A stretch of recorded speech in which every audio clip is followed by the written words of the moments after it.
If one were to read Raymond Pallackdharrysingh's resume, a host of titles would be listed, some of which include Member of Parliament for Naparima and Caroni Central. But one job that may not be indexed among his official list of duties is the role of father of his 2 children and colleague to several leaders of the nation and many of this country's former politicians. What I always admired about Pallack is that he had a very high sense of morality and ethics. Very, very high sense. In fact, I always thought that he was a preacher in one of the religions. And in fact, he did turn out to be exactly that. But Raymond was a wonderful person to work with because he was totally positive. You never got negative vibes from him. And the only way you can build anything is through being positive. Often referred to as Pallack, his foray into politics began when he was still a student at Presentation College in San Fernando. Very often I would see the PNM with a very large contingent of people on Harris Promenade, and Dr. Williams used to be there. And I used to stay back and listen to the speech. And then when I came up to Princeton on several occasions, Dr. Capelli, on the other hand, used to be there and the crowds were large. And then I used to listen to it. So it triggered out my curiosity about politics until eventually I started to feel, well, this is part of me. It was at the age of 20 years that he began his journey into politics after former MP for Princestown, Mr. Stephen Maraj, offered to become Mr. Pallackdharrysingh's mentor. He would ask me to go and make the announcements for meetings, but one night he said to me, you have to make a speech. I said, I can't make a speech. He said, I'll tell you a few things. And when I got into that microphone, I loved the impact of it. And from then on, I started to be involved in the politics. Soon after joining the newly formed Workers' and Farmers' Party, the WFP contested the 1966 general elections. But they were not successful, and they lost their seats. This left Mr. Pallackdharrysingh in search of a new party, and he soon found a familial embrace in the National Alliance for Reconstruction. Described as the most beautiful experience to have had, he enjoyed his position as Assistant General Secretary within the NAR.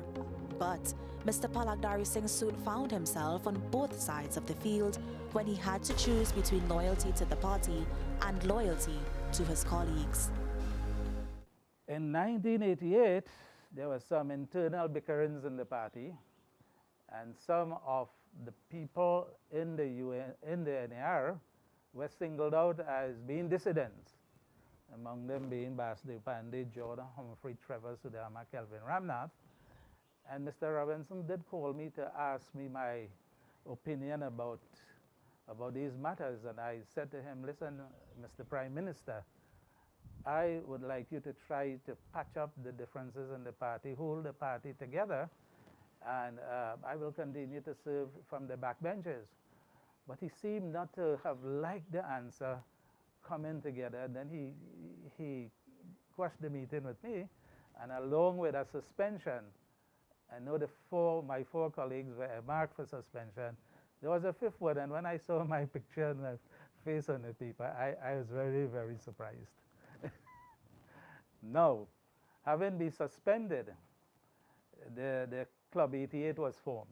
On October 16, 1988, at the Aranguez Savannah, about 40,000 people gathered, and I was given the responsibility to pile up the motion to have the Club 88 turned into a full-fledged political party. The motion was approved, and then we set about forming the United National Congress. But this was not the first movement in which Mr. Pallackdharrysingh played a pivotal role. During the 1960s, he was part of a radical movement known as the Young Power Movement and founded by former Government Senator Michael Alls. A blossoming Raymond Pallackdharrysingh joined Mr. Alls during the struggle. From the beginning, he told me, I don't drink, I don't smoke. So I asked him, what do you do? You know, he said he organizes. So it was a very good start because he was extremely articulate He also had a vision of how things should be. He had a very, very strong belief in African Indian unity in the country among young people and people as a whole. Prominently known for his speeches, often delivered with vigor and laced with political undertones, many spectators came out in their numbers to listen to Pallack. For me, I found some of it very charming because he used to be using a lot of Shakespearean terminologies. You know, there's a tide in the affairs of men when taken at a turn leads on to good fortune. And you know, that excited us and excited the crowds of people. As a platform speaker, you could depend on Raymond to make a very good speech, well researched and very agitational also. Well, when he was small, I know he was in the village council, Otians Road there, and he used to go with all the people, old people, young people, and all kind of thing, and keep a lot of lecturers, you know. And before he went in Parliament, he used to work in Texaco, yeah. He had a job long there too. And then he resigned and went and teach in Barakpo, and I remember him. And from Barakpo, he had to resign to get in the Parliament. Mr. Raymond Pallackdharrysingh entered Parliament as an opposition MP for the UNC in 1992.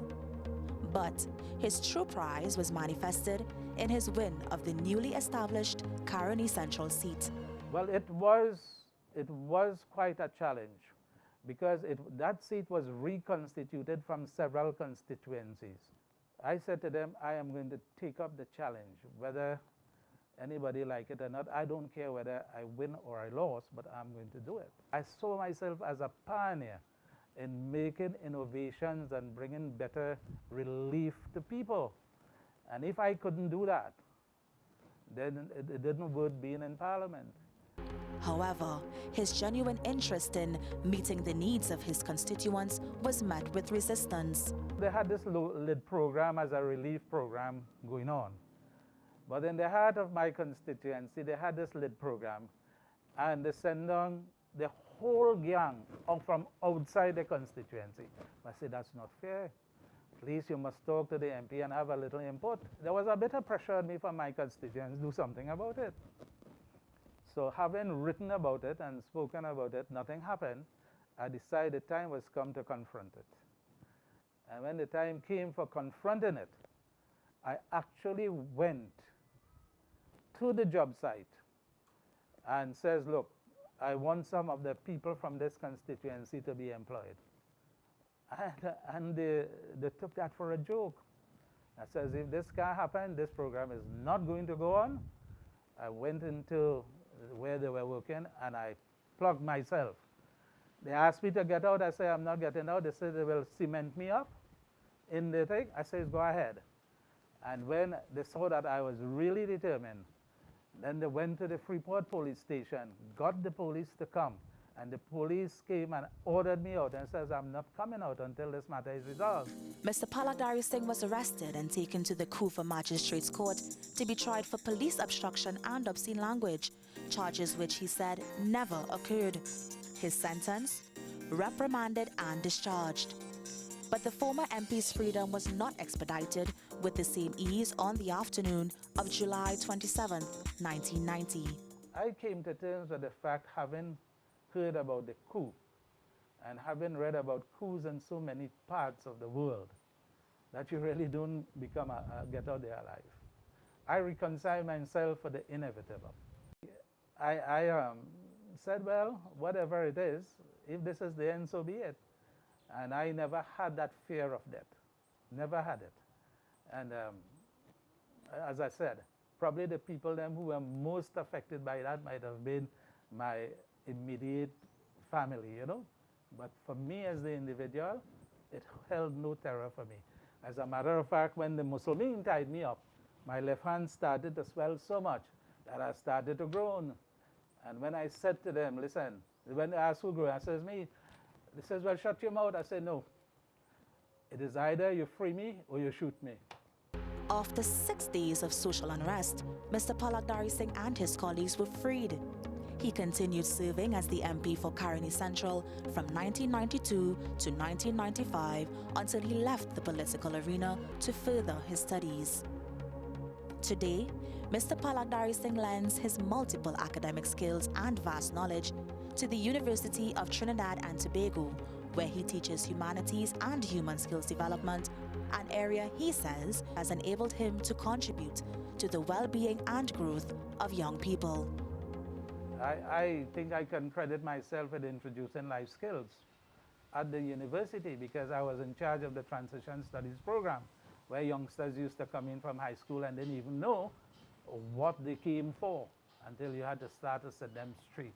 I'm having an opportunity to impact with young people in a way that some of the things that are happening with their minds, I can steer it away a bit and bring them back to some measure of responsibility in the society.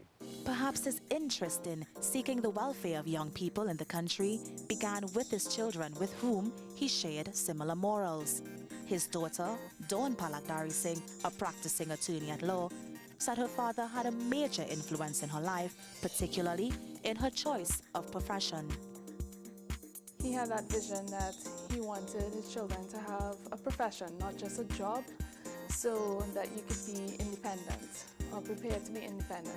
And that also ties in with his view on education. He's a firm believer in education at all levels, and I've seen him help groom anyone who's interested in furthering their education. Father, teacher, politician and friend, Mr. Raymond Pallackdharrysingh's life represents a lifetime of servitude to the citizens of this country. I believe that even the way he's lived his life in politics, I've always been proud of that.